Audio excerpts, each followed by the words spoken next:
Corona संक्रमण के साथ साथ उत्तराखंड की सियासत भी अपने चरम पर है, जहां कांग्रेस उत्तराखंड की दयनीय स्थिति के लिए बीजेपी को जिम्मेदार ठहरा रही है, वहीं बीजेपी कांग्रेस पर ओछी राजनीति करने का आरोप लगा रही है। बीते रोज जिस प्रकार से सतपाल महाराज के करीबी 22 लोगों में संक्रमण की पुष्टि हुई थी, उस पर सूबे की सियासत तेज हो गई है। सतपाल महाराज पर हमला बोलते हुए कांग्रेस के प्रदेश उपाध्यक्ष सूर्यकांत धस्माना ने कहा, चाहे कोई मंत्री भी क्यों न हो, सबके लिए कानून बराबर है।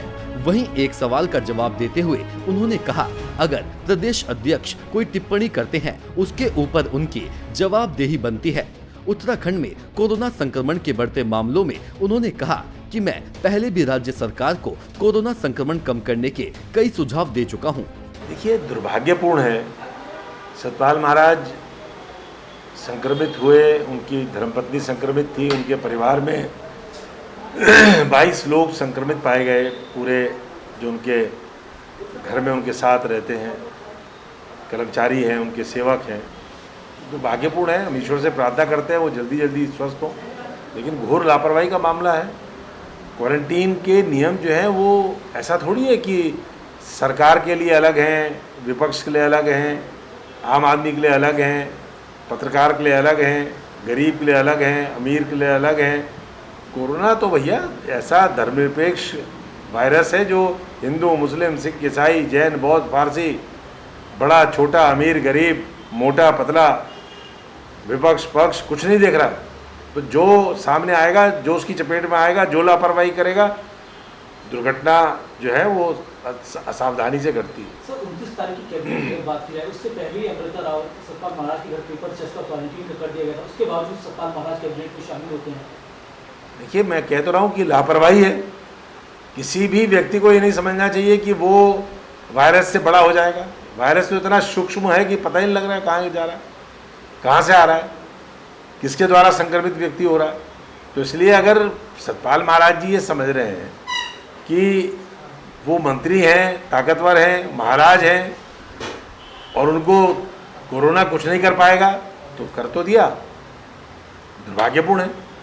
सर, कल एक न्यूज़ समाचार पत्र में हेडलाइन छपी है, कहीं ना कहीं पूर्व मुख्यमंत्री कांग्रेस के हरीश रावत त्रिवेंद्र सिंह रावत के कार्यकाल से बहुत खुश है। कहीं ना कहीं उन्होंने कहा कि मैं कायम हूं त्रिवेंद्र सिंह रावत। कैसे देखती है उत्तराखंड कांग्रेस? देखिए, हरीश रावत जी ने क्या कहा उस पर टिप्पणी मैं कहाँ कर सकता हूँ। मैं प्रदेश अध्यक्ष प्रीतम सिंह जी की किसी बात पर टिप्पणी कर सकता हूँ, वो मेरे अध्यक्ष हैं और उनका जो कहावा होता है वो पार्टी की नीति होती है प्रदेश में।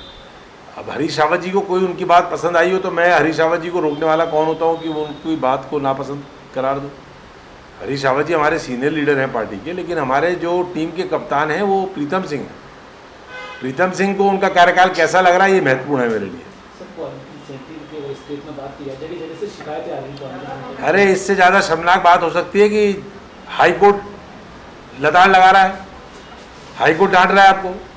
क्वारंटीन सेंटर्स के बारे में तो कांग्रेस पहले से कह रही थी, हमारे सुझाव तो बीजेपी की सरकार सुनती नहीं है। बीजेपी कह रही है कि कांग्रेस के पास कुछ सुझाव ऐसे नहीं, सिर्फ राजनीति कांग्रेस। मेरा आज सुझाव मान ले, वो मैं 3 सुझाव देता हूँ। पहला सुझाव है कि आप जितने अस्पताल हैं उनमें जो बेड है वो बढ़ाएं, वेंटिलेटर्स बढ़ाएं और हॉस्पिटल्स में 22 घंटे में नंबर आ पा रहा है संक्रमित व्यक्ति का इलाज के लिए।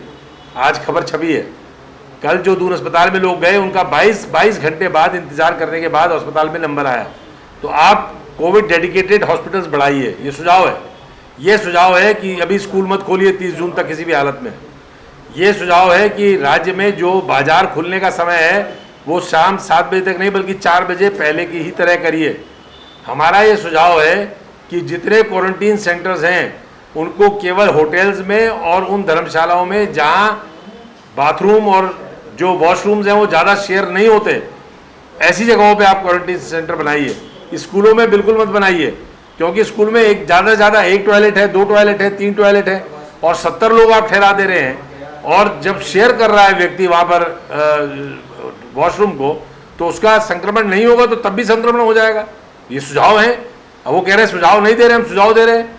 आपकी आदत ये हो गई है कि जब तक आपको लताड़ न पड़े हाई कोर्ट की, जब तक कान ठीक से न मरोड़े हाई कोर्ट, तब तक आप बात सुनते ही नहीं है। जो हाई कोर्ट ने आपको लताड़ लगाई है कल क्वारंटीन सेंटर्स के मामले में, वही तो हम कह रहे थे। जो हाईकोर्ट ने आपको डांट लगाई है ग्राम प्रधानों को आर्थिक सहायता देने के मामले में, वही तो हम कह रहे थे। तो आप बात हमारी मानते कहाँ हैं? हम सुझाव देते हैं, आप मानते ही नहीं है। बाद में जब बिगड़ने लगती है स्थिति तो हमको आरोप लगाना पड़ता है कि आपने हमारी बात नहीं सुनी। बाद में आप कहते हैं कि कांग्रेस राजनीति कर रही है। हम राजनीति कहाँ कर रहे हैं? Bureau report, nation one.